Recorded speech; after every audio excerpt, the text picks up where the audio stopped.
What's up everyone, welcome back to the channel and welcome back to my new to me VW Golf Mark 5 R32.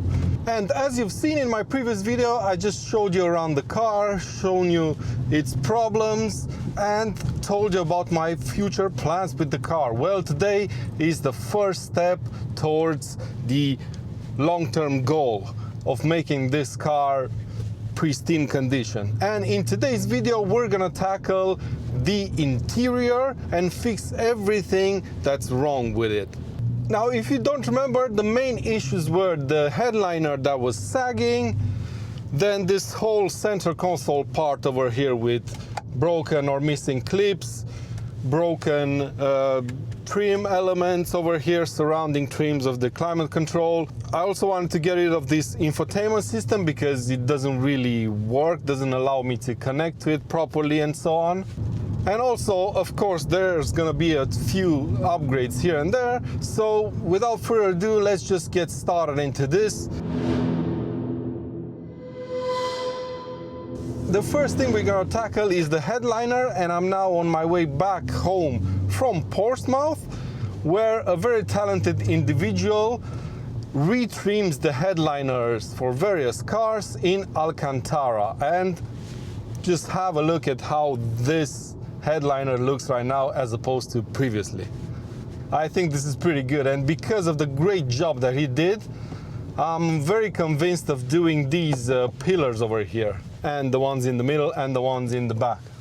So how this works is basically you just email the guy, tell him what kind of car you have, if you have a sunroof, if it's a 3-door or a 5-door, and then he gets a similar roof that you have ready, and when you go in to fit it, it's basically done, and in 40 minutes he's gonna take your old sagging headliner off and he's gonna put a new one back on. It's quite a simple process for him because he's a professional, obviously, and yeah, the results speak for themselves. The only other thing that was broken inside of this car is this compartment here where you store your sunglasses. For some reason that was glued together. I'm assuming it's because the actual sunglass holder wouldn't close up again once you open it up. So there you go, we took that off and I got a new part for it which we're gonna fit right away. So this is how it looks at the moment. I'd say this is a pretty good looking headliner right now. That's why I told you, because of how good this looks, I will do these pillars, the front ones, sorry for the front ones, the middle ones, and the rear ones can also be done in Alcantara, and that's exactly what I'm gonna do. So first things first, this is the issues that I was telling you about, and just have a look at this. As you can see, this is glued in for some reason. So now I've got a new one, and there you go. I just want to fix it.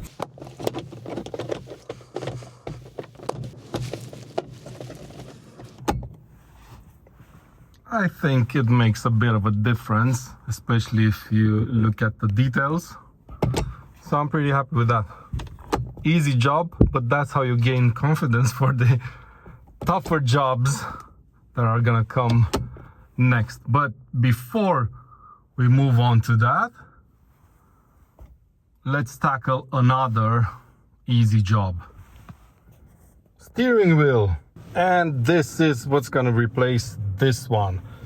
It's basically a retrimmed steering wheel in the same style as the original.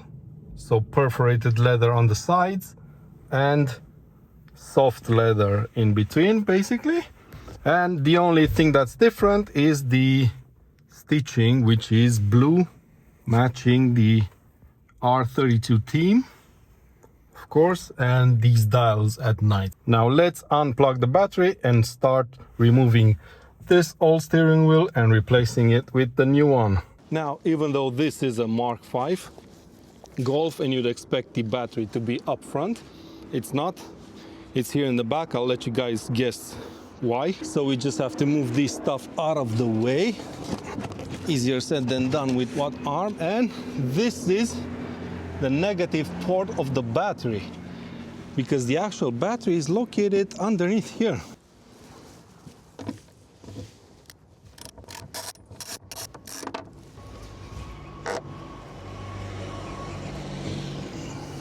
So now that we've cut power, we need to check that we actually cut the power, which is the case. Then we have to leave the ignition on so we can turn the steering wheel to get to the back of it, because that's where the clips for the airbag is. Because first off, we're taking the airbag off, taking the steering wheel off, new steering wheel goes on, airbag back on, and should be an easy job. Let's do it then. So this is what the back of the steering wheel looks like. There's a clip there, and then we turn it the other way around, and there's another clip, and then the airbag should just come off.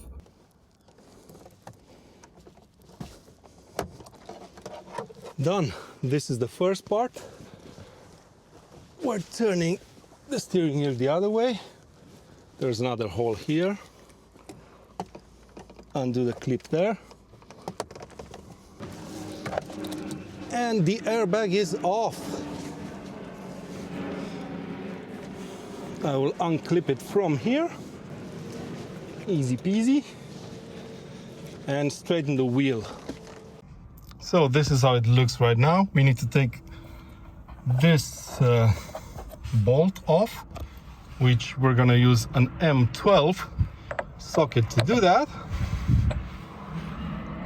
And then the steering wheel should come right off. Then we need to remove these two clips and the R32 logo over here and put it on the new steering wheel.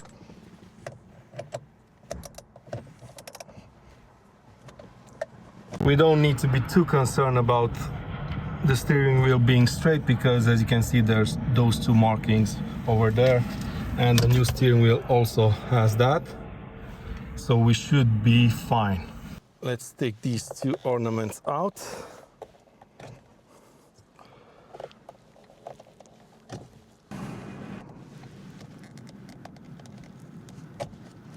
Steering wheel comes out. New one goes right in. Look at that. Much better already. Now the final part, the airbag. Look at this. What a difference this makes. So good. This does feel pretty good to the touch.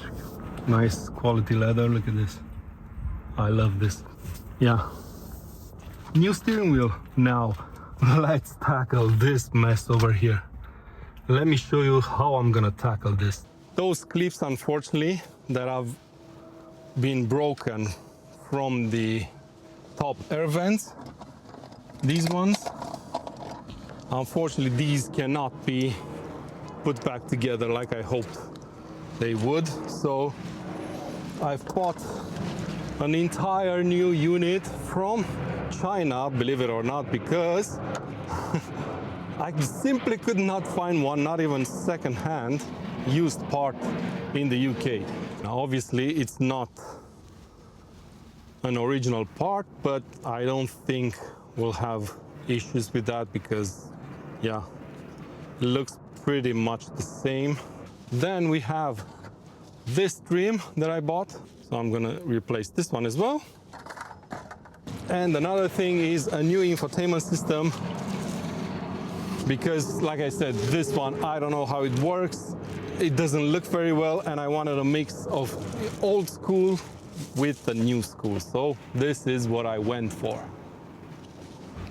As you can see, it has similarities with the old design, but it's also touchscreen, and it has Apple CarPlay and freaking volume buttons and everything. So this is what we're gonna do next to the car. So we have to pry this open gently, apparently. Okay, so it's come off.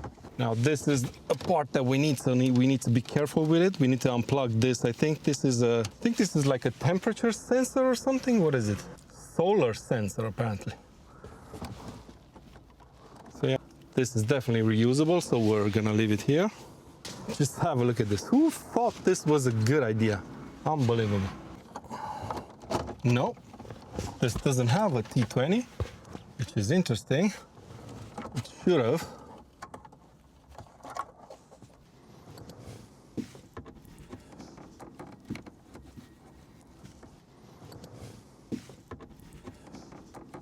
Now there's some clips over here. I'm not sure if you can see them. And we need to unclip them so we can take this out, right? There's 1, 2, 3. And then this whole assembly should just come out. As you can see, it's already moving.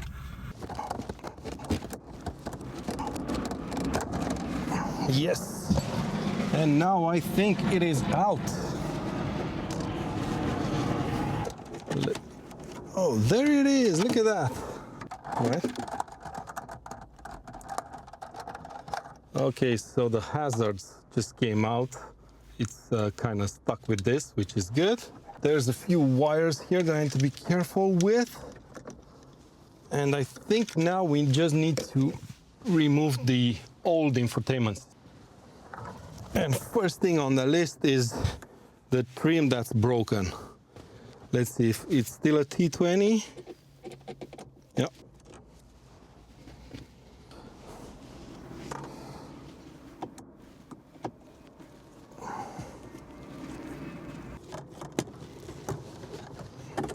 Now, this is off, almost. Yep, and it's out.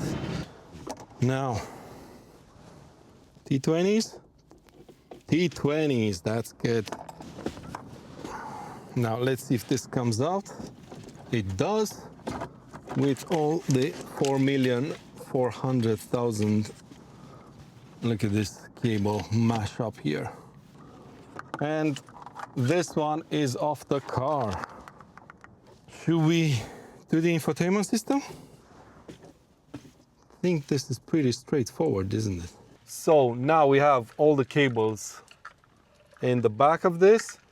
This one we need to plug in, and then this antenna plug will go into this one. And then I just need to find a place for the microphone, not where it used to be previously. I'm gonna see what I come up with, but for the moment this is it. And then the GPS, I'm probably gonna put it somewhere like it used to be previously. So let's try this and see how the interior looks with this all connected up properly and everything.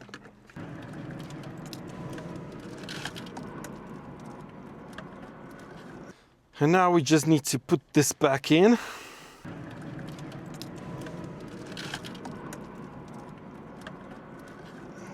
So now we need to hide this. I think I'm gonna do what the previous owner did. I'm gonna hide it here, and because this is smaller, I think it's just, yeah, it's gonna fit there because it's smaller than the other one, which is a good thing. I'm gonna hide the others. And then just gonna leave the microphone like this and see where I can stick that one in. I think the first thing that we need to tackle is the top part, maybe.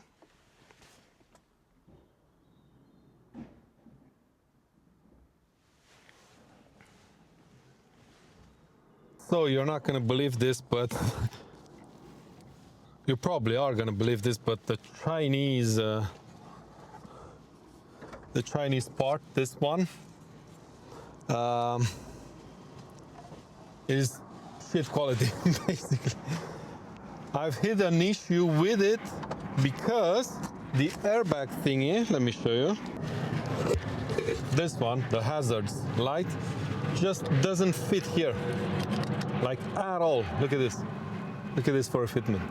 And if you press the button here, it gets stuck.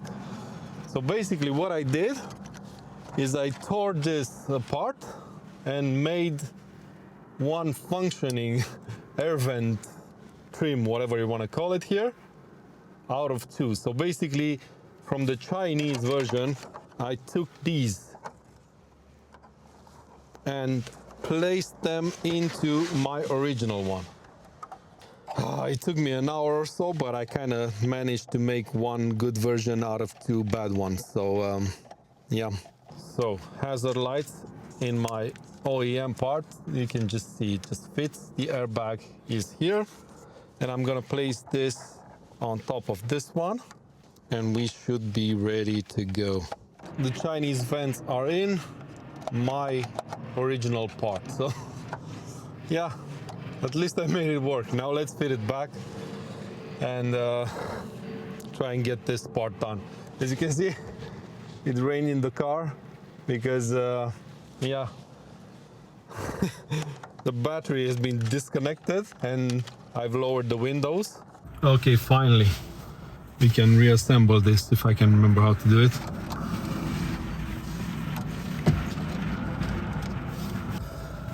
This is more like it, isn't it?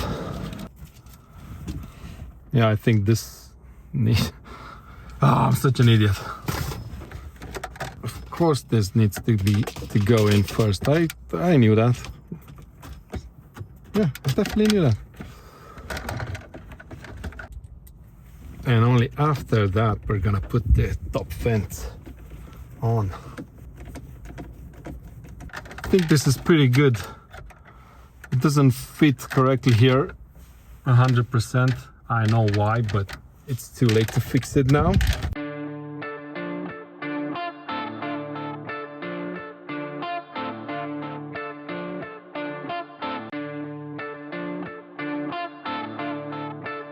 So this is what it looks like so far. I'm pretty happy, I'm not gonna lie to you. The placement of the microphone is temporary because I will still have to open this up a bit, but this is what it looks like so far. I'm pretty happy with it. I'm gonna stop working on the car for today because I'm running out of daylight, but you won't have to wait another day to see the continuation because we'll just jump to tomorrow. So remember how this part over here didn't really sit flush with the trim below it over here? Well, it was because it was missing these legs over here that kind of go into this trim, right?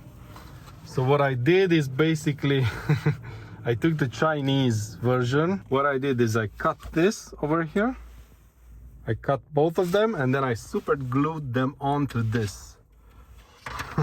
I left it overnight and I'm hopeful that this will fit properly. Obviously this is the leftover from the super glue, which I'm gonna clean after I fit it. But yeah, let's see how this all looks like. Also, another thing you might have noticed, the microphone is no longer hanging over here like a thing that shouldn't be hanging from here.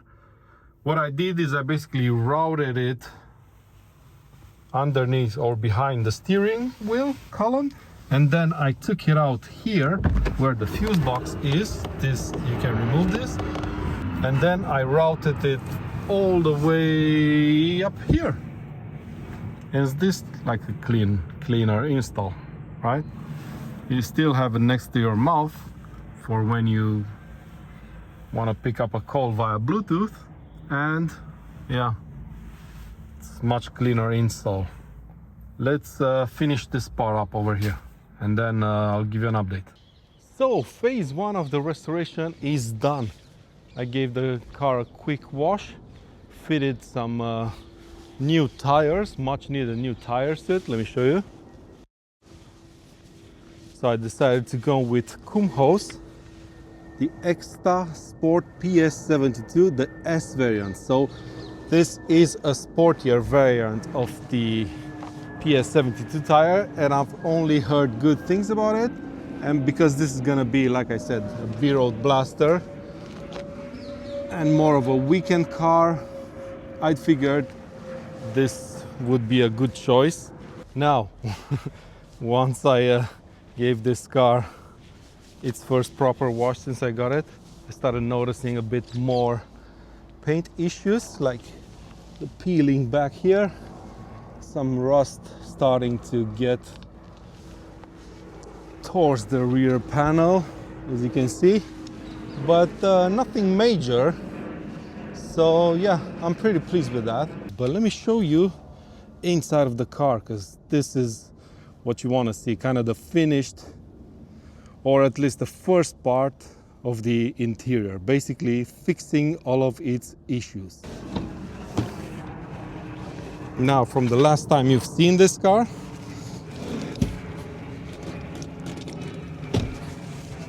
I've added a couple of details. The R32 badging on the seat over here. These are floor mats, and yeah, everything else you know.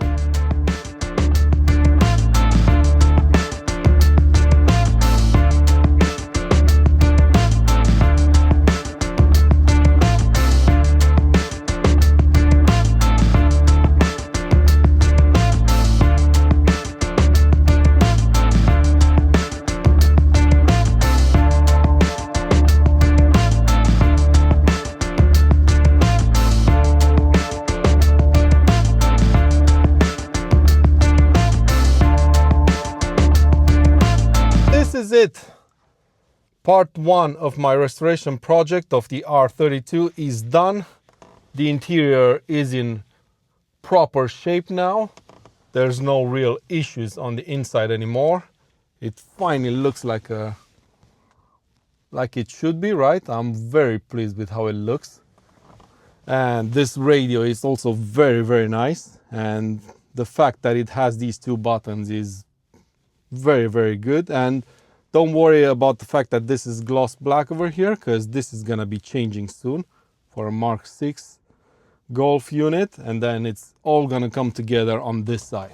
Now, next up will be a proper first drive of this car with new tires and everything here fixed, so we can push it a bit more. And then we'll continue the restoration project. But this has been it for today's video, my friends. I really hope you've enjoyed it. Please give it a thumbs up if you have, and make sure to subscribe if you want to follow my R32 journey. See ya!